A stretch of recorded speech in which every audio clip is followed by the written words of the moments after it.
A bot ban wave has just hit Old School. Imagine it's the holiday season and you just woke up. You have time off and you're excited to hop on your favorite game, Old School RuneScape. So you launch up your Jagex Launcher, select your account, and that's when you're hit with a sense of dread in your stomach. Your account has been involved in serious rule breaking. What have you been doing, naughty boy? But here's the thing, you haven't traded anybody recently, and you play by the rules. So you submit an appeal and you patiently wait to see what happens. You are watching RuneScape Chronicles. And we'll get to the rest of that story right after I build this Val totem, because I am trying to train my fletching and get some Val offerings. I'm going for 99 here, so let me know what you're doing in the comments below.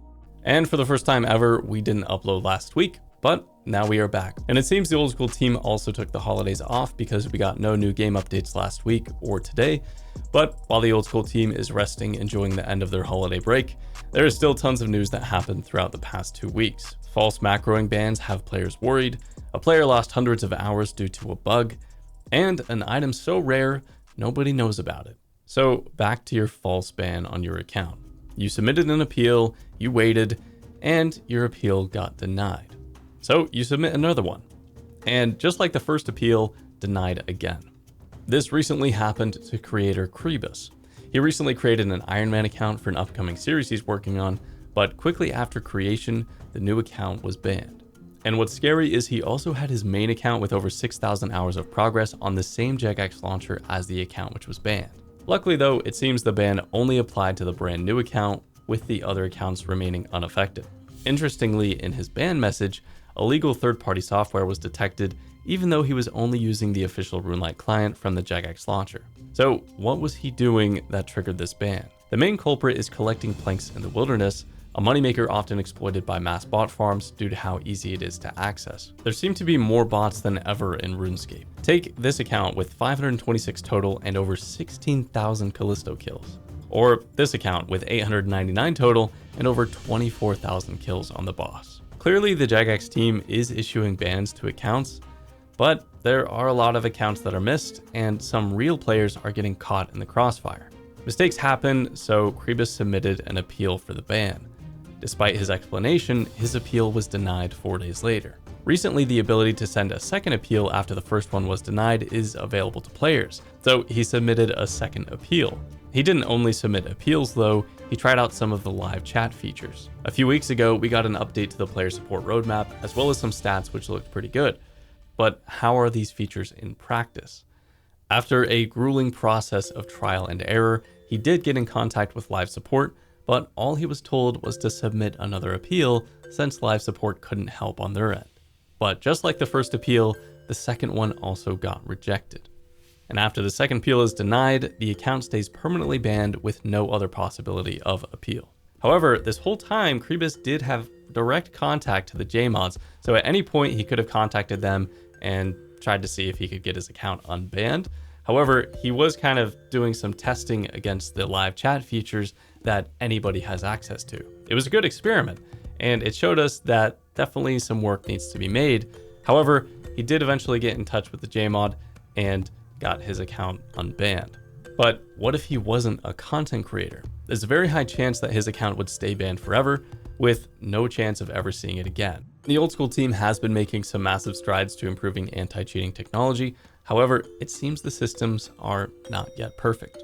And it's important to remember that most customer interactions go a lot more positively than this, because recent customer satisfaction rates spiked up to 81%, up from 61% not too long ago. So Jagex is definitely moving in the right direction, but slip-ups happen, which is why systems to mitigate damage from these slip-ups should be implemented. In this instance, it happened to be a fresh account, but what if Jagex's internal flags triggered on an account with thousands of hours? So I kind of think that maybe live agents who are part of live support should have access to some sort of tools to view and help with the player's account, just in case situations like this happen in the future. So I'm curious if you guys have had any experiences like this. Let me know in the comments below what your experience has been with the new Scaper AI assistant bot or any of the new changes with the player support system. I'd be curious to find out. Now, you've probably seen RuneScape trophy accounts before on YouTube, on the high scores, Reddit, or in-game for yourself. I love these accounts. I think they're probably the coolest thing in gaming. level 3 skillers with every other skill completely maxed out, carefully crafted PvP accounts to push the highest DPS in lower combat brackets, or accounts with specific restrictions, significantly ramping up the difficulty of certain grinds. And all of these are very impressive. Countless hours of planning goes into these accounts before they're even made. One wrong move, and your trophy account all of a sudden becomes ruined. The most common example of this is a 1 defense pure attacking on defensive, but sometimes you get random experience from the weirdest sources. Reddit user bnrdhdu was making one of these trophy accounts, an Iron Man which only trains combat.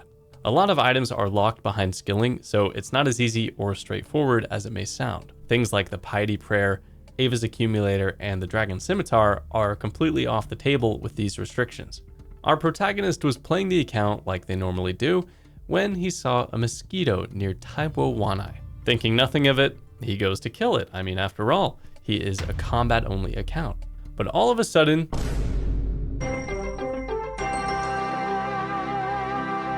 he's 2 agility. Killing the mosquito gave him agility experience. Yeah, 300 hours of progress down the drain just for killing a random bug in the jungle. When at the start of the video, I said hundreds of hours were lost due to a bug, I meant literally a bug. But taking a step back again, that's why these accounts are so impressive though. The amount of game knowledge you have to avoid situations like these is immense. Unfortunately, that guy just had a little bit too close to 2 agility, and he got the level. But at least it was only 300 hours spent on the account instead of 3,000. I got lots of hours on this account. 99 strength, 1 defense, and yeah, I trained up the hit points a little. But it would really stink if I accidentally got 1 defense from this unknown mechanic like that. That would really suck. There's so much knowledge and so much content in the game, it's simply impossible to know everything. But I have an idea of someone who may be very close.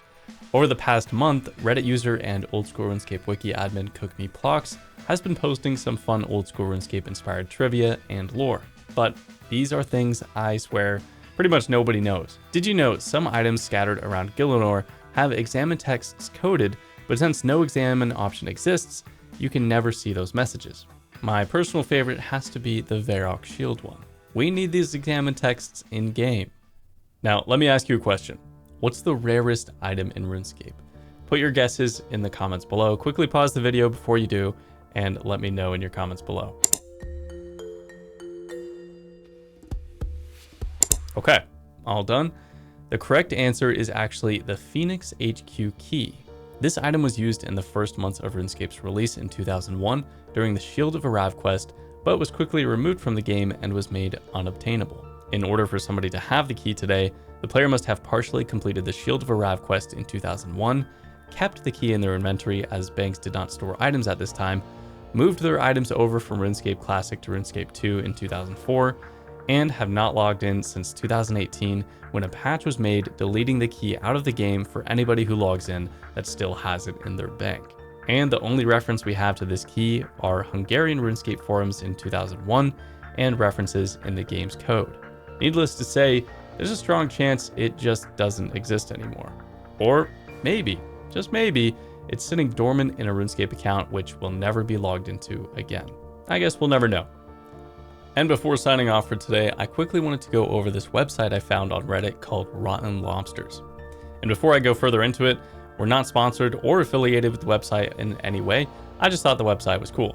Most of you already know Rotten Tomatoes, but for those who don't, it's a movie review website. And Rotten Lobsters is a RuneScape content review website where users rate their favorite bingeable content. Every RuneScape player is going to be AFKing something on the side at some point, and what better way to find bingeable RuneScape content than with a website like this. Currently, the website only focuses on long-term series from creators for you to binge, but I see the potential of this maybe becoming a Rotten Tomatoes-like page for all of RuneScape content creation. The worst thing about this website is it's not called Rotten Potatoes. Don't know why they didn't do that one. Ah, I see the domain name costs over $10,000. That's why he didn't name it that. I mean, I still like the Rotten Lobsters name anyways. But that concludes this episode, and if you heard a story you enjoyed, please consider leaving a like on the video and letting us know. And we love to read through your comments, and it really helps us with the algorithm. So that's all for now. See you next Wednesday.